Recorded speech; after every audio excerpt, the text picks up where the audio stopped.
In environmental monitoring for clean rooms, we measure two types of particles, viable and non-viable particles. Viable particles consist of bacteria, fungi, molds, etc. that could grow, and non-viable particles consist of fibres, hairs, etc. that may enter the clean room environment. To measure viable particles, we use this active count piece of equipment which sucks air through an agar plate, and any viable particles should grow on this agar plate when incubated after testing. So we, as per the pharmacopoeia, we will draw through about 1000 litres of air from the room, and then after that we take the plate, seal it up and bring it to QC Micro for incubation, and then within a number of days, up to a week, we will see if we get any growth on the plate. So we're going to load this agar plate into the equipment here. This equipment is very straightforward, so as you can see here it's on. So we're just going to power it down for one moment, and we're going to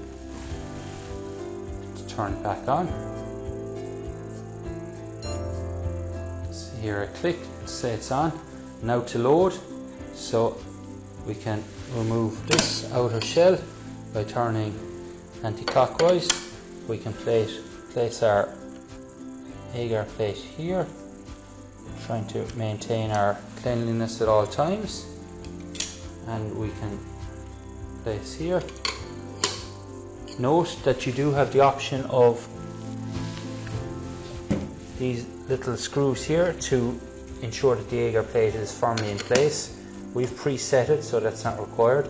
We replace the kit and then we remove, and as you can see here, you can see there's a series of perforations where the air is sucked straight in. If those perforations were there, it may damage the plate too much if it was just a gross drawdown of air through the system.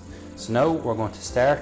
As you can see here on the screen, there's a number of different options. We're going to go for 1000 litres.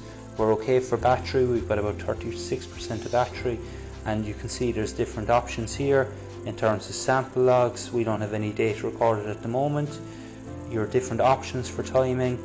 We're going to go home, the different settings, volume, the delay, we're going to have a 5-second delay. We're going to go a constant mode.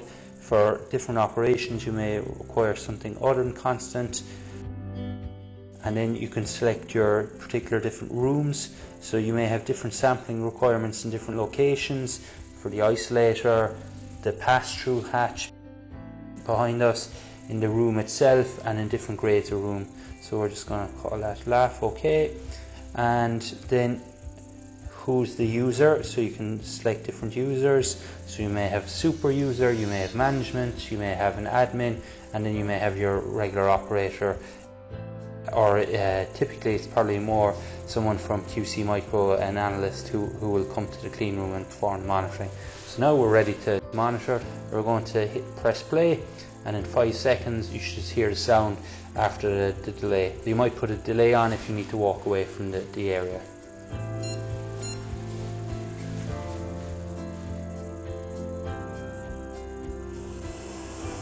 And as you can hear now, the air is being sucked through the system. And you can see the blue light, as in the test is in progress, and you can see the system counting down. Okay, so we're going to stop now. And you can see here we've aborted the sample, and we've sampled only 43.3 litres, and so the system is saying sample incomplete. That's okay. And so afterwards, again, you might place this on, prevent any additional contamination, and then add here. You can see briefly, maybe not super visible to the camera, but there is a series of perforations to match there. Then you would seal that up, prevent any additional contamination, label and send to the QC Micro.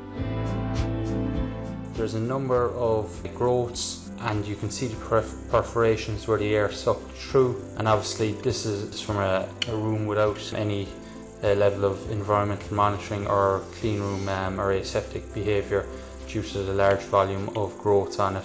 This is typically not what you would see. If you saw this in a clean room environment, this would be a big issue, as it's saying there's gross contamination in the area, or the facilities are not at all working as required. We sampled the clean room environment in the previous segment, but sometimes we might also need to sample the process or the utility gases coming to the clean room. So that might be compressed air, it might be nitrogen, it might be argon, etc., depending on what your process requires. And so it's pointless if the facility and the equipment and filters, etc., are working, but our gases are non-sterile, as that may lead to microbial contamination. So one way of testing that is by using the following apparatus. So we've got a system here which will plug in into the top. So we add that to our tubing, and we can add here, and then we would attach this to a gas line attached there, and then we can perform our test again, and then this will suck in our gas. So we would have this attached to a compressed air line, like you can see there, and you can see the system is alarming. It's not getting the required feed it needs.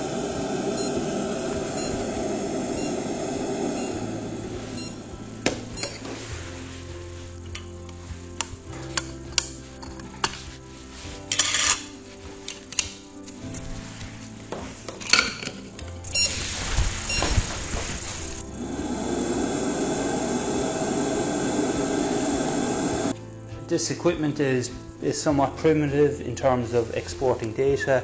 So what we could do is we can go into our sample log, and you can press that button, and you can see here we've no USB to export to, and you can simply insert a USB at the back of the system, not here which is our power, but here where our USB is, and that would export your sample into an Excel CSV format for further analysis.